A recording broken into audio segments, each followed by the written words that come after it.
Normally, we are documenting tarantulas in their natural environment. But this time, you're looking into the glass tank of the pet tarantula. Bioactive enclosure with plants, a piece of bark imitating the natural surroundings of the spider.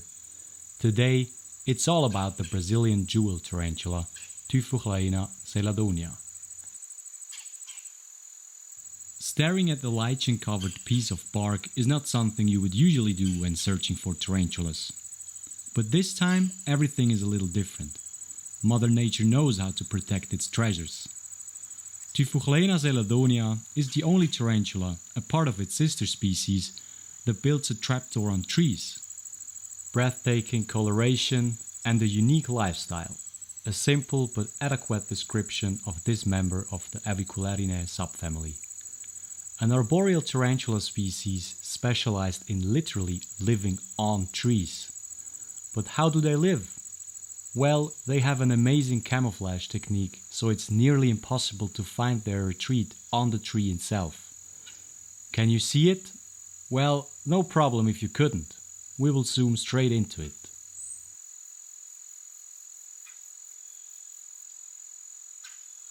Finding the trapdoor and opening it gently reveals the perfectly adapted arachnid with its glorious coloration. With the size of just over an inch, it's remarkably small for a member of the Theraphosidae family, which is the scientific name for tarantulas. Just like a perfectly crafted piece of jewelry, this tarantula species displays its colorful golden reddish pinkish abdomen, dotted and striped with velvet black coloration. The rear part, the abdomen, is the part where most of the organs, such as the heart of the tarantula, is located.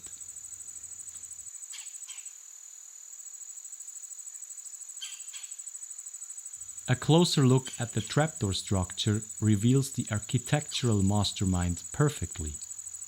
The lichen on top of the cork bark was scratched away with its chelicera, just to then silk it back together and build a trapdoor. Once the tarantula is lured out of its trapdoor retreat, the overall mood is set to defense. Probably everyone would behave like this when we would get kicked out of our room. Tarantulas are generally very docile creatures and wait for the prey to walk past their entrance. They're not active hunters. If you're interested in how these tarantulas live in the wild, make sure you check out the link on the right-hand corner. I'll link it there. But why these amazing colors? Well, the truth is, no one knows. Hypotheses are saying that it resembles the flower of the tree they inhabit, and it potentially could be some sort of mimicry. Time will tell as research progresses on these little creatures. But mankind can only protect that they know exists. Typhochlaena seladonia needs the Atlantic rainforest in the eastern coast of Brazil in the state of Bahia and Sergipe. Otherwise, they will go extinct as soon as all other endemic wildlife from this biome. Within 1 year, the Atlantic rainforest lost over 71,000 acres. And that's almost the landmass of the tropical paradise in the Indian Ocean, the Maldives. Devastating news for this tarantula and other flora and fauna from the region. T. seladonia is known since the year 1841, where it got described by the naturalist Koch. He was able to capture the magnificent coloration of the species with a great detail.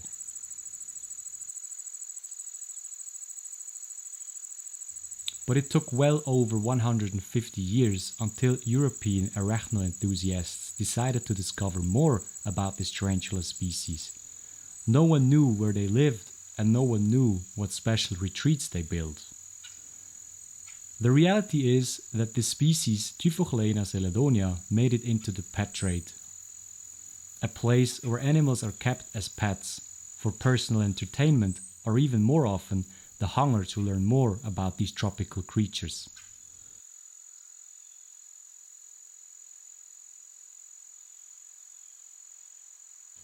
Keeping these tarantulas as pets is not very difficult when you give them the chance to behave like they do in the wild. offering a piece of bark from the forest, ideally with lichen on top, will do the job. But the bad side of it is you will probably not see the spider very often, since they have this absolutely amazing trapdoor.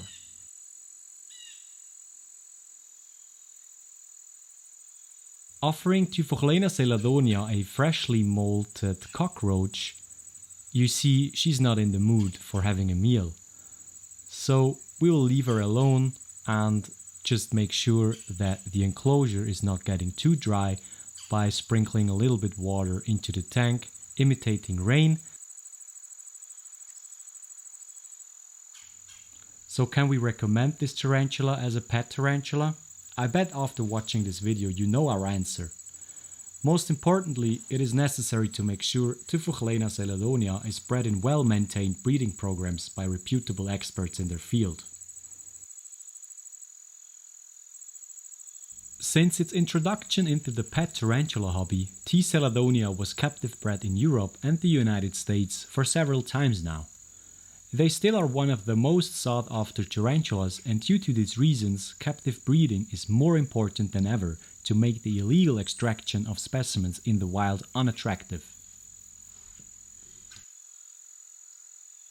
In case you're interested seeing this amazing colored tarantula mating, I'll link it on the right hand corner. We made a video on this species. Check it out. So for more research and videos around spiders and tarantulas, make sure you check out our other videos to get a good impression about our work. We usually head out into the field looking for tarantulas and documenting them. So like the video and comment on it if you enjoyed this episode, and for even more support, there is a donation and Patreon page to support us and our projects in the future. It would be great to see you more often here on this channel, so stay tuned and subscribe.